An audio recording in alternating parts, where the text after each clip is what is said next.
नमस्कार दोस्तों। आज हम शुरू कर रहे हैं कक्षा 6 की सामाजिक विज्ञान के अध्याय 4 को, जिसका नाम है इतिहास की समय रेखा एवं उसके स्रोत। इस अध्याय को हम प्रश्न उत्तर, महत्वपूर्ण बिंदु व डायग्राम के माध्यम से समझने का प्रयास करेंगे। तो चलिए शुरू करते हैं। हमारा पहला प्रश्न है, इतिहास का सरल अर्थ क्या है? तो इतिहास का सरल अर्थ है अतीत का अध्ययन। यह हमें बताता है कि हमारे पूर्वज कैसे रहते थे, क्या खाते थे और कौन से कपड़े पहनते थे। इतिहासकार इतिहासकार के अनुसार यह अतीत और वर्तमान के बीच एक अनवरत संवाद है। नेक्स्ट प्रश्न है, इतिहास का जनक किसे कहा जाता है? तो who is the father of history? तो इतिहास का जनक कहा जाता है हेरोडोटस को। उन्होंने व्यवस्थित रूप से घटनाओं को लिखने की परंपरा शुरू की थी। हालांकि भारतीय संदर्भ में वेदों और पुराणों को ऐतिहासिक ज्ञान का प्राचीनतम भंडार माना जाता है। अगला प्रश्न है, इतिहास को मुख्य रूप से कितने कालखंडों में बांटा गया है? तो इतिहास को मुख्य रूप से 3 कालखंडों में बांटा गया है, प्राचीन, मध्यकालीन और आधुनिक। भारतीय इतिहास के संदर्भ में प्राचीन काल, मध्यकाल और आधुनिक काल की समय सीमा अलग अलग है। काल विभाजन हमें इतिहास की बड़ी घटनाओं को क्रमबद्ध तरीके से समझने में मदद करता है। नेक्स्ट प्रश्न है, बीसीई का पूरा नाम क्या है? तो बीसीई का पूरा नाम है बिफोर कॉमन एरा, यानी सामान्य संवत पूर्व। इसका उपयोग ईसा मसीह के जन्म से पहले के समय को दर्शाने के लिए किया जाता है। इस काल में वर्षों की गिनती उल्टी दिशा में होती है, जैसे 100 के बाद 99 आता है। अगला प्रश्न है, सीई का अर्थ क्या है? तो सीई का अर्थ होता है कॉमन एरा, यानी सामान्य संवत। इसे अन्नो डोमिनी यानी एडी के स्थान पर वर्तमान में अधिक उपयोग किया जाता है। इसमें वर्षों की गणना जो होती है वो सीधे क्रम में होती है, जैसे 1 2 3 4। नेक्स्ट प्रश्न है, इतिहास के वे स्रोत जो लिखित रूप में मिलते हैं क्या कहलाते हैं? तो इतिहास के वे स्रोत जो लिखित रूप में मिलते हैं उन्हें साहित्यिक स्रोत कहा जाता है। इनमें धार्मिक पुस्तकें, आत्मकथाएं और यात्रियों का विवरण शामिल होता है। प्राचीन काल में ये ताड़ के पत्तों या भोजपत्रों पर लिखे जाते थे। नेक्स्ट प्रश्न है, पत्थरों या धातु पर खुदे हुए लेखों को क्या कहा जाता है? तो पत्थरों या धातु पर खुदे हुए लेखों को अभिलेख कहा जाता है।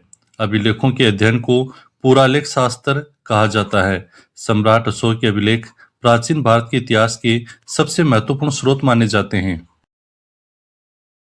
अगला प्रश्न है, सिक्कों के अध्ययन को किस नाम से जाना जाता है? तो सिक्कों के अध्ययन को मुद्रा शास्त्र के नाम से जाना जाता है। सिक्कों से राजाओं के नाम, उनके शासनकाल और उस समय की आर्थिक स्थिति का पता चलता है।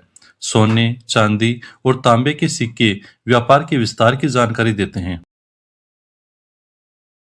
अगला प्रश्न है, पुराने भवनों, किलों और मूर्तियों को किस प्रकार के स्रोत माना जाता है? तो पुराने भवनों, किलों और मूर्तियों को पुरातात्विक स्रोत माना जाता है। इनमें खुदाई से मिली वस्तुएं जैसे बर्तन, औजार और आभूषण भी शामिल हैं। ये स्रोत उन कालखंडों की जानकारी देते हैं जिनका कोई लिखित विवरण मौजूद नहीं होता है। नेक्स्ट प्रश्न है, हस्तलिपि किसे कहते हैं? तो हाथ से लिखी पुस्तकें हस्तलिपि कहलाती हैं। मेन्यूस्क्रिप्ट शब्द लैटिन शब्द मेनू से बना है, जिसका अर्थ है हाथ। छपाई मशीन के आविष्कार से पहले सभी पुस्तकें हस्तलिपि में ही थी।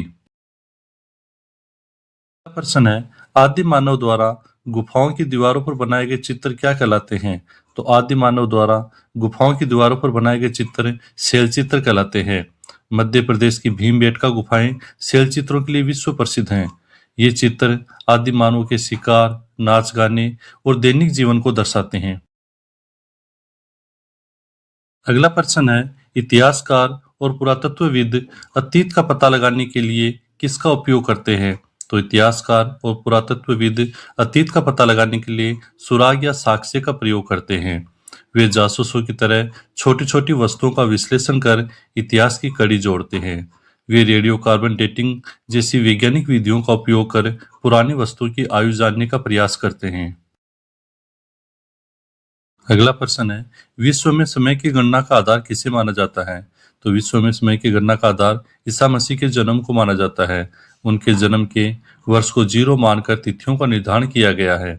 हालांकि भारत सहित कई संस्कृतियों ने अपने अलग कैलेंडर या संवत बना रखे हैं। अगला प्रश्न है, इतिहास को समझना वर्तमान के लिए क्यों जरूरी है? तो भविष्य सुधारने हेतु इतिहास को समझना जरूरी है। अतीत की गलतियों से सीखकर हम बेहतर वर्तमान और भविष्य का निर्माण कर सकते हैं।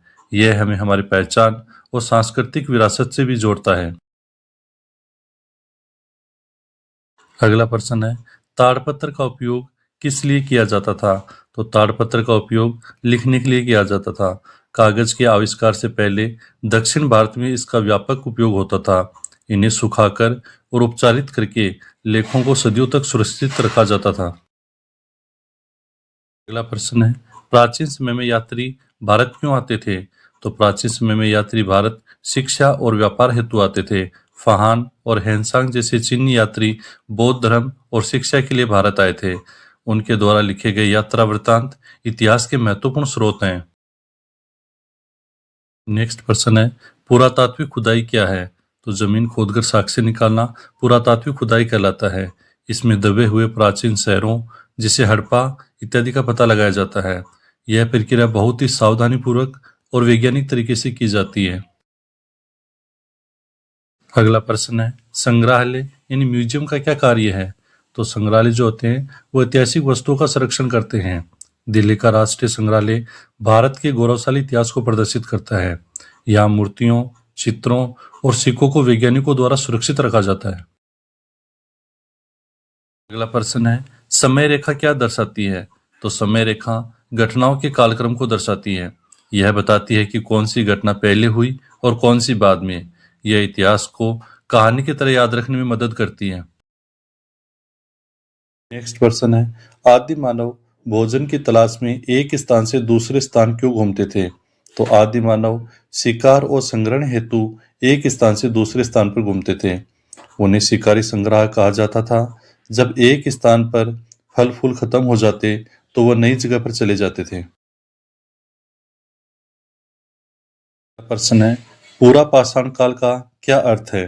तो पूरा पाषाण काल का अर्थ है पुराना पत्थर काल। इस काल में मानव ने पत्थरों के बड़े और भद्दे औजारों का उपयोग शुरू किया था। यह मानव इतिहास का सबसे लंबा कालखंड है। नेक्स्ट प्रश्न है, इतिहास में शताब्दी का क्या अर्थ होता है? तो शताब्दी का अर्थ होता है 100 वर्षों की अवधि। जैसे 1801 से 1900 तक का समय 19वीं शताब्दी कहलाता है। वर्तमान में हम 21वीं शताब्दी में जी रहे हैं। अगला प्रश्न है, क्या मौखिक परंपराएं जैसे लोकगीत, कथाएं भी इतिहास का स्रोत हो सकती हैं? तो हाँ, मौखिक परंपराएं भी इतिहास का स्रोत होती हैं। कई कहानियां पीढ़ी दर पीढ़ी मौखिक रूप से सुनाई जाती हैं, जिन्हें बाद में लिखा गया। हालांकि इनकी ऐतिहासिक सत्यता की जांच अन्य साक्ष्यों से करनी जरूरी होती है। इसका हमारा अंतिम प्रश्न है, आदि मानव ने आग का आविष्कार किस काल में किया था? तो आदि मानव ने पूरा पाषाण काल के अंत में आग का आविष्कार किया था। आग ने उन्हें ठंड से बचाया और भोजन पकाकर खाना सिखाया।